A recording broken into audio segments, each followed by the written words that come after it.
Hello there, friends. It is Rachel, and I am super excited because tonight I am going to make bacon wrapped chicken, which used to be one of my favorite things to make, and I haven't made it in so long.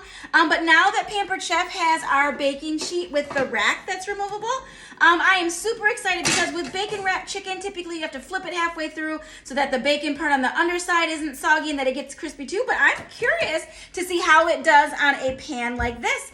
So I'm going to preheat my oven to 400 degrees. I'm going to gather my ingredients and then I'm going to be back. I'm not doing this one live because I want you guys to see the whole thing from start to finish. So I hope that you enjoy it. So I started, you guys, with shredding cheese. So if you are not familiar with our cheese grater here, this is our coarse adjustable grater, one of my favorite Pampered Chef items. Cheese goes in, you've got kind of this pusher here.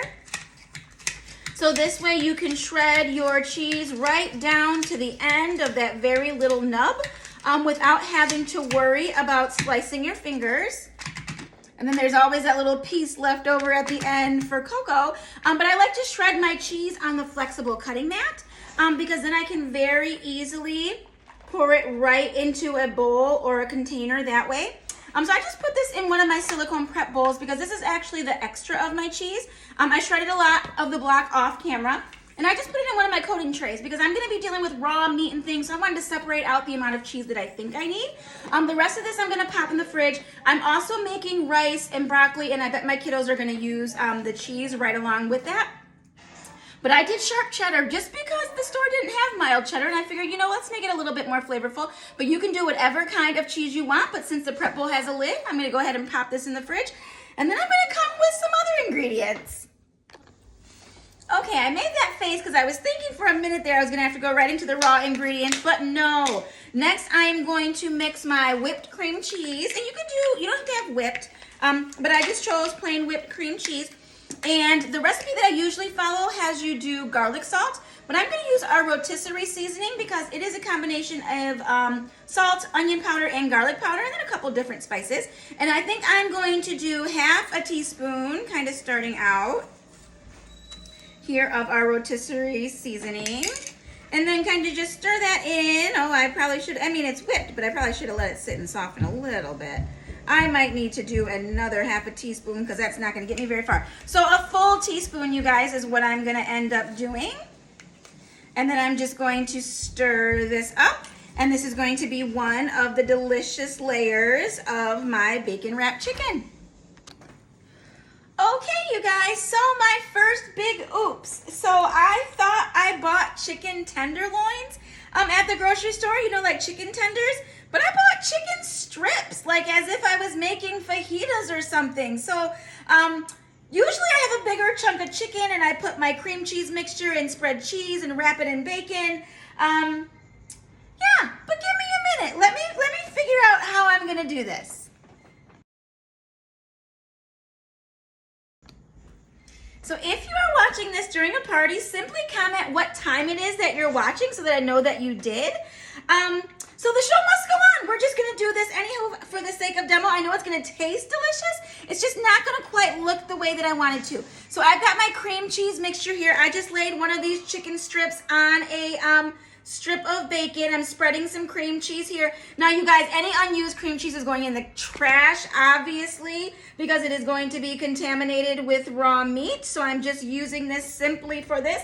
And again, the cheese that I have predetermined for this, any unused cheese in there, I will make sure there won't be any unused cheese, but any unused cheese would be going in the trash. Again, because I've got raw meat juices on my fingers now. But I am just going to wrap this chicken strip in the bacon.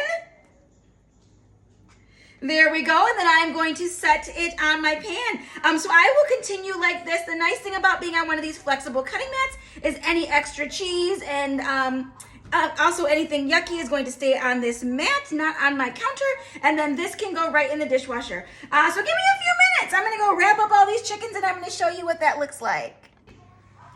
Okay, I think this is working out, you guys. So I wanted to come back and show you guys what it is that I'm actually doing. So I've got my little chicken tenderloin, well, chicken strip, and I've got my cream cheese, and I just laid it on top of a piece of bacon before I started putting my toppings on.